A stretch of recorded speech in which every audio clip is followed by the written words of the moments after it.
Capítulo 12. A poluição do ar atmosférico e as mudanças climáticas. Pequim, Beijing, capital da China, onde a poluição do ar alcança níveis muito elevados. Na foto, pessoas visitando a Praça Tiananmen durante um dia poluído, em 2015. A poluição do ar e os impactos ambientais. A poluição atmosférica ocorre quando o ar contém elementos nocivos à saúde, que não entram naturalmente na composição da atmosfera. As cidades não são as únicas responsáveis pela poluição do ar. Muitos poluentes vêm de usinas termoelétricas e de carvoarias instaladas fora do ambiente urbano, além de queimadas em áreas agrícolas ou de florestas.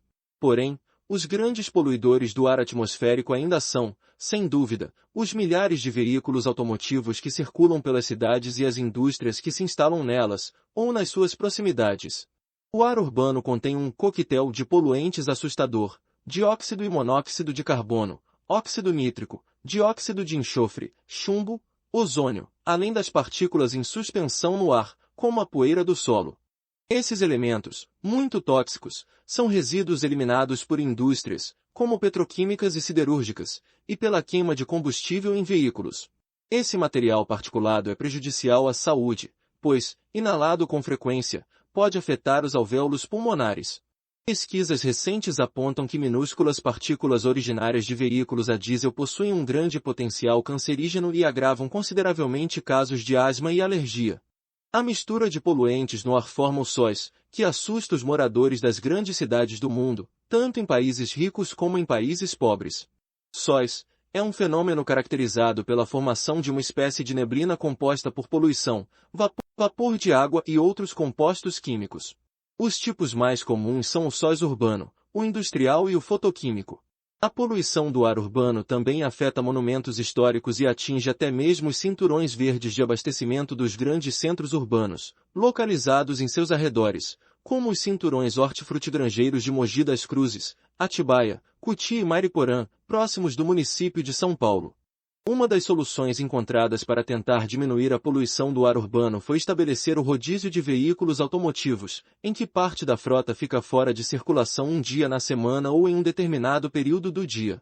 Isso acontece em cidades como São Paulo, Cidade do México, Santiago, Chile, Roma, Itália, e Atenas, Grécia, entre outras. Veremos agora que a grande quantidade de poluentes lançados na atmosfera causa muitos impactos ambientais. Em escala local e regional, destacam-se as ilhas de calor, a inversão térmica e a chuva ácida. Em escala global, são preocupantes o aquecimento global e a destruição da camada de ozônio. O efeito estufa e o aquecimento global. O efeito estufa é um fenômeno natural necessário para manter a temperatura constante na Terra. A radiação solar atravessa a atmosfera, parte dessa radiação é refletida pela Terra e absorvida pela superfície terrestre. O calor retido pelas partículas de gases e vapor de água em suspensão na atmosfera aquece o planeta, permitindo a vida. Observe na primeira ilustração a ocorrência natural desse fenômeno. Efeito estufa normal. Radiações infravermelhas do Sol. A maior parte das radiações passa diretamente pela atmosfera e esquenta a superfície da Terra. A superfície terrestre absorve parte da radiação recebida, enviando o excedente novamente ao espaço. Radiações refletidas pela Terra. A atmosfera absorve grande parte da radiação infravermelha que sobe da superfície terrestre, impedindo que esta passe diretamente ao espaço. Efeito estufa agravado pela poluição atmosférica. A concentração de gases estufa reduziria em cerca de 2% a proporção de radiação que se transmite ao espaço. Concentração de gases do efeito estufa na atmosfera. Clorofluorocarbonetos, CFCs. Dióxido de carbono. Queima de combustíveis fósseis. Metano e óxido nitroso. Desmatamento. A queima de combustíveis fósseis, carvão mineral e petróleo, por indústrias e veículos automotivos e as queimadas em florestas e áreas agrícolas são os principais responsáveis pelo aumento da quantidade de dióxido de carbono, CO2, na atmosfera, o que faz intensificar a retenção do calor na superfície terrestre, elevando a temperatura global. É a intensificação desse efeito estufa que preocupa, conforme podemos ver na segunda ilustração da página 144. 6 gases são considerados os principais responsáveis pelo agravamento do efeito estufa. Dióxido de carbono, CO2, o principal deles. Hidrocarbonetos perfluorados, PFCs. hidrofluorocarbonetos, HFCS, metano, CH4, óxido nitroso, N2O, hexafluoreto de enxofre, SF6. Os maiores emissores de CO2 são, historicamente, os países desenvolvidos. Cresce, contudo, a emissão de poluentes em países emergentes, como podemos ver no gráfico abaixo. Em razão de seu acelerado crescimento econômico, a China passou a consumir maior quantidade de fontes de energia, principalmente carvão, do qual é o maior produtor e o maior importador mundial. Como consequência, suas emissões de CO2 aumentaram e ultrapassaram as dos Estados Unidos. Em termos percentuais, em 2013, a China contribuiu com 29% do total mundial das emissões de CO2, seguida por Estados Unidos, 15%, União Europeia, 11%, Índia, 6%, Rússia, 5% e Japão, 4%. Desde 1860, o aumento da temperatura na superfície da Terra tem sido de 0,3 graus Celsius a 0,6 graus Celsius, e segundo o painel intergovernamental sobre mudanças climáticas, IPCC, sigla do inglês Intergovernmental Panel on Climate Change, ligado à ONU, até o ano 2100 poderá variar de 1 grau Celsius a 3,5 graus Celsius, se a emissão de gases não estiver controlada. Segundo a Administração Nacional Oceânica e Atmosférica, NOAA, e a Administração Nacional Aeronáutica e do Espaço, NASA, o ano de 2014 foi um dos mais quentes desde 1880, com temperatura média de 0,69 graus Celsius acima da média do século XX, superando as previsões feitas em 2005 e 2010, que foram de 0,04 graus Celsius. Temos experimentado verões bem mais quentes nas últimas décadas, o que é preocupante. Teme-se que as consequências do efeito estufa, responsável pelo aquecimento global, possam ser catastróficas. Essas projeções têm motivado várias reuniões e conferências com o objetivo de conscientizar os países poluidores da necessidade de reduzirem a emissão do CO2. Leia mais sobre o assunto no capítulo 18. A preocupação com o aquecimento global é perfeitamente compreensível. Se as geleiras continuarem a derreter por causa do aumento do calor, o nível do mar poderá subir. A projeção é de que no ano 2100 a elevação será em média de 60 centímetros, com uma variação de 15 centímetros a 90 centímetros. Se o nível do mar subir 1 metro, 17,5% do território de Bangladesh ficará submerso. Alguns países insulares poderão desaparecer. As Ilhas Maldivas, no Oceano Índico, que são o país com menor altitude no mundo, têm seu ponto mais alto apenas 2,4 metros acima do nível do mar. Além das Maldivas, Tuvalu e Kiribati, no Oceano Pacífico, também estão situados a poucos metros acima do nível do mar. Por isso, esses países estão ameaçados. Contexto e aplicação. Mudança climática fará com que países inteiros desapareçam. A mudança climática já está provocando efeitos em todos os continentes e em todos os oceanos, segundo o relatório apresentado em 31 de março de 2014 por cientistas reunidos em Yokohama, no Japão. Eles alertaram que o problema tende a piorar substancialmente, a menos que as emissões de gases de efeito estufa sejam controladas. O painel intergovernamental sobre mudança climática, Grupo das Nações Unidas, concluiu que as calotas polares estão derretendo, o gelo marinho no Ártico está em colapso, o abastecimento de água está sobrecarregado, ondas de calor e chuvas fortes estão se intensificando, os recifes de corais estão morrendo e os peixes e muitas outras criaturas estão migrando para os polos ou sendo extintos. No topo da pauta está a previsão de que o nível global do mar pode subir até 1 metro neste século. Tal aumento será desigual por causa dos efeitos gravitacionais e da intervenção humana, de modo que prever o seu resultado em qualquer lugar é difícil. Mas nações insulares, como Maldivas, Kiribati e Fiji, podem perder grande parte do seu território, e milhões de bengaleses terão que ser deslocados. Há muitos lugares no mundo sob risco de elevação do nível do mar, mas Bangladesh está no topo da lista, disse Rafael Helven, professor na Universidade de Indiana, em Bloomington. A destruição da camada de ozônio. O ozônio pode ser altamente tóxico. Próximo do solo, torna-se um perigoso poluente, contribuindo para a formação da chuva ácida e do sóis. Mas a cerca de 20 km a 60 km de distância do solo, na estratosfera, a camada de ozônio forma uma barreira que impede a passagem dos raios ultravioleta do Sol, contribuindo para proteger a vida na Terra. A imagem mostra o buraco na camada de ozônio sobre o continente antártico, em imagem obtida em 16 de setembro de 2013. As baixíssimas temperaturas da Antártida aceleram a mudança dos clorofluorocarbonetos em cloro, diminuindo a camada de ozônio. Por esse motivo, o buraco da camada de ozônio é maior sobre o Polo Sul. A pequena radiação que consegue atravessar essa camada é a principal causa do câncer de pele, que atinge grande número de pessoas em todo o mundo. Os raios ultravioleta do Sol afetam também as plantas e os plânctons que flutuam nos oceanos e absorvem cerca de 50% das emissões de dióxido de carbono do planeta. Os grandes inimigos da camada de ozônio são os CFCs, clorofluorocarbonetos, muito utilizados em gases para refrigeração, em aerossóis, em material para estofamento de móveis, em carpetes e várias outras formas. Os CFCs demoram cerca de 8 anos para chegar à estratosfera, aí se rompem, sob a radiação ultravioleta, e liberam cloro. Este reage com o ozônio, transformando-o em oxigênio comum. Desse modo, causam a destruição da camada de ozônio, abrindo verdadeiros buracos nesse escudo protetor. Para impedir que a situação se agravasse, em 1987, 24 países assinaram o Protocolo de Montreal, pelo qual se comprometiam a reduzir pela metade a produção de CFCs até 1999. Nesse ano, a ONU marcou para 2010 o fim da fabricação desses gases. O tratado entrou em vigor em janeiro de 1989 e foi revisto nos anos de 1990, 1992, 1997 e 1999, com a adesão de vários países. Em 1992, na reunião em Copenhague, Dinamarca, ficou acordado o banimento total da produção e utilização dos HCFCs, hidroclorofluorocarbonos, que estavam sendo usados como substitutos dos CFCs, até 2030. Em setembro de 2009, todos os membros da ONU haviam ratificado o tratado. Em 2010, foram proibidas a produção e a importação dos CFCs. Considera-se que o Protocolo de Montreal é um dos acordos internacionais mais bem-sucedidos, pois foi assinado por quase todos os países.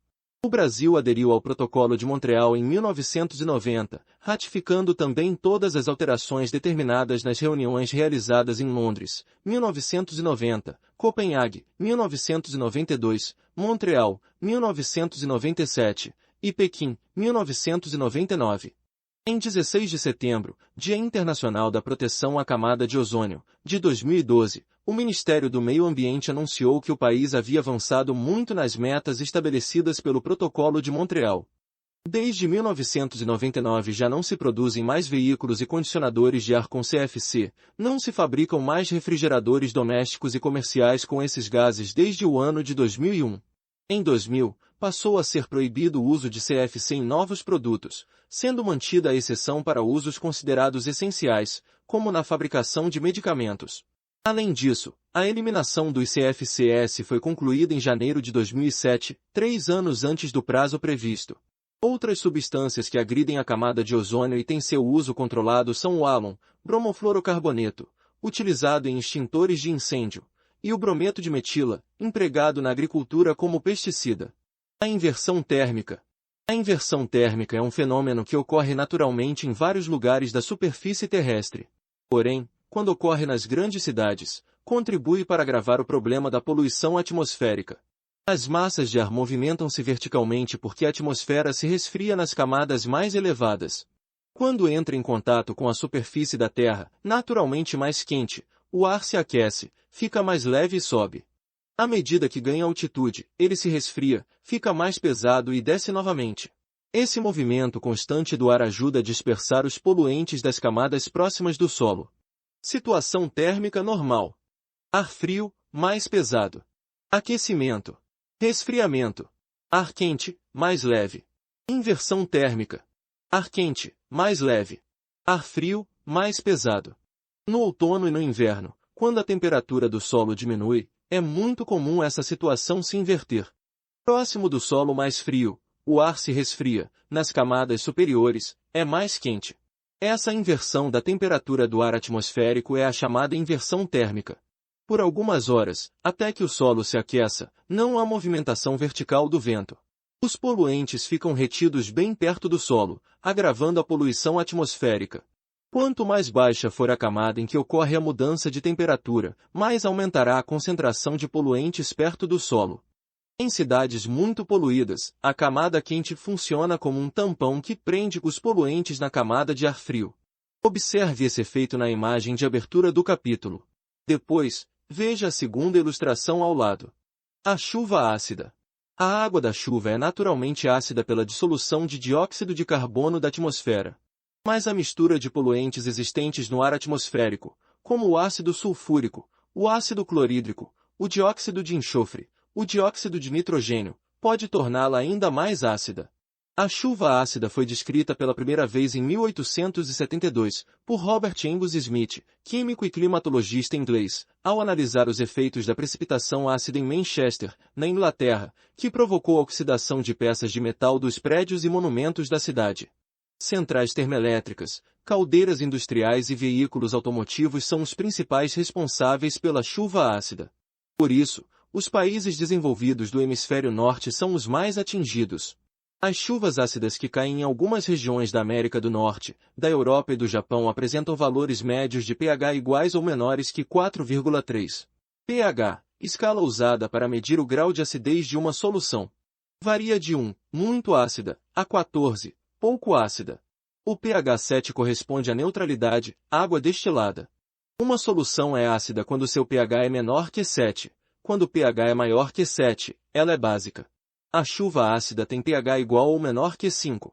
Os efeitos da chuva ácida muitas vezes são sentidos em regiões afastadas de onde elas se formam. Rios, lagos e solos atingidos por esse tipo de chuva têm sua acidez aumentada. Os solos podem perder nutrientes como potássio, cálcio e magnésio, causando sérios danos à vegetação. O grande Buda de Leshan, escultura de pedra corroída pela chuva ácida e pelas intempéries, na cidade de Leshan, província de Sichuan, na China, em foto de 2015. Ilhas de calor. Nos grandes centros urbanos, a temperatura nos bairros pode ser diferente da temperatura no centro da cidade. As médias térmicas costumam ser bem mais altas nas regiões centrais do que na periferia ou na zona rural. Isso acontece em razão da grande concentração de prédios, que impedem a circulação do ar. O asfalto, a falta de áreas verdes e a concentração de veículos também contribuem para o aumento da temperatura. Essas áreas são chamadas ilhas de calor. Com o aumento da temperatura, as ilhas de calor passam a atuar como uma zona de baixa pressão, atraindo ventos que podem levar maior quantidade de poluentes para essa área. Por isso, a poluição aí também é maior. Veja a ilustração. Fenômenos naturais e novos padrões climáticos. Desde a formação da Terra, a atmosfera do planeta tem sofrido mudanças. Menos radicais do que em tempos remotos, temos hoje alguns fenômenos que são responsáveis por alterações no comportamento das chuvas, dos ventos e da temperatura do ar em várias regiões. Há alguns anos, certos lugares sofrem enchentes devastadoras, enquanto outros enfrentam fortes estiagens. Ondas de calor abrasador fazem contraste com temperaturas muito baixas e tempestades de neve violentas. Todos esses eventos naturais causam prejuízos à população das áreas atingidas, arrasando plantações, danificando construções e estradas, matando animais e, muitas vezes, pessoas. Entre as causas dessas mudanças climáticas, destacam-se dois fenômenos, El Niño e Laninha, que têm em comum o fato de se originarem no Oceano Pacífico e trazerem consequências para o clima de todo o mundo, embora de formas diferentes. Embora predominem nas áreas centrais das grandes cidades, outros pontos com muitas edificações e indústrias podem se tornar ilhas de calor. El Niño. Percebido pela primeira vez na época do Natal, o El Niño recebeu esse nome em homenagem ao menino Jesus. Caracteriza-se pelo aquecimento anormal das águas do Oceano Pacífico, no litoral do Peru. Para entender a ação do El Niño, precisamos relembrar como funciona o sistema de circulação geral da atmosfera, visto no capítulo 10, quando falamos dos ventos alísios de Nordeste e de Sudeste, que sopram dos trópicos para o Equador. Veja o mapa Ventos Principais, na página 132. Em situação normal, os alísios sopram sobre o Pacífico Ocidental, empurrando as águas mais quentes da superfície em direção à Austrália. Desse modo, na costa do Peru as águas frias da corrente de Humboldt vêm à superfície, fenômeno conhecido como ressurgência, tornando a região uma das mais ricas áreas de pesca do mundo, pois as baixas temperaturas permitem o desenvolvimento de algas, que servem de alimento para várias espécies de peixes. Há períodos em que a velocidade dos ventos alísios sobre o Pacífico Ocidental diminui. Sem os ventos fortes, todo o Oceano Pacífico Equatorial começa a aquecer. Com a evaporação, formam-se nuvens que dão origem a intensas chuvas no Pacífico Equatorial Ocidental. Essa mudança no local de formação das nuvens acarreta modificações no padrão de circulação do ar e da umidade na atmosfera, alterando o clima no mundo. O fenômeno dura, em média, de 12 a 18 meses. Em ocorrência do fenômeno El Niño, a temperatura da superfície do mar chega a ficar até 4,5 graus Celsius acima da média. O El Niño ocorre com uma frequência de 2 a 7 anos e é difícil prever suas consequências. Suas maiores ocorrências foram em de 1982 a 1983 e em de 1997 a 1998. Durante sua ocorrência, o fenômeno El Niño provoca alterações climáticas que mudam radicalmente o comportamento esperado das chuvas e das temperaturas em todo o mundo. Por que isso acontece? O aumento da temperatura das águas oceânicas faz aumentar a evaporação, ocasionando a formação de nuvens e alterando o sistema global de circulação de ar. Desse modo, chove mais que o esperado para o período em alguns lugares e há secas prolongadas em outros. Por exemplo, uma massa de ar quente causada pelo El Niño, na altura do sudeste do Brasil, vai impedir a passagem de uma frente fria que se concentra no sul do país antes de desviar-se para o mar. Com isso, ocorrem fortes chuvas causadoras de enchentes no sul e seca prolongada no nordeste, pois as chuvas que deveriam cair na costa leste do Brasil ficam restritas à região sul. As regiões norte, centro-oeste e sudeste do país sentem menos os efeitos do El Niño, pois ele interfere pouco na circulação atmosférica dessas regiões. Em São Paulo, por causa dessa barreira, as frentes frias deixam de atuar, causando o aumento da temperatura. Por isso, faz muito calor no verão com o El Niño. A influência do El Niño não se restringe ao Brasil. Peru, Chile, Estados Unidos, Austrália, sul e sudeste da Ásia, Índia, Filipinas, Tailândia e Indonésia, também são atingidos por esse fenômeno, sofrendo excesso de chuvas ou secas rigorosas. A ocorrência do El Niño, ao alterar o regime dos ventos e das chuvas, também traz implicações sociais para as regiões atingidas.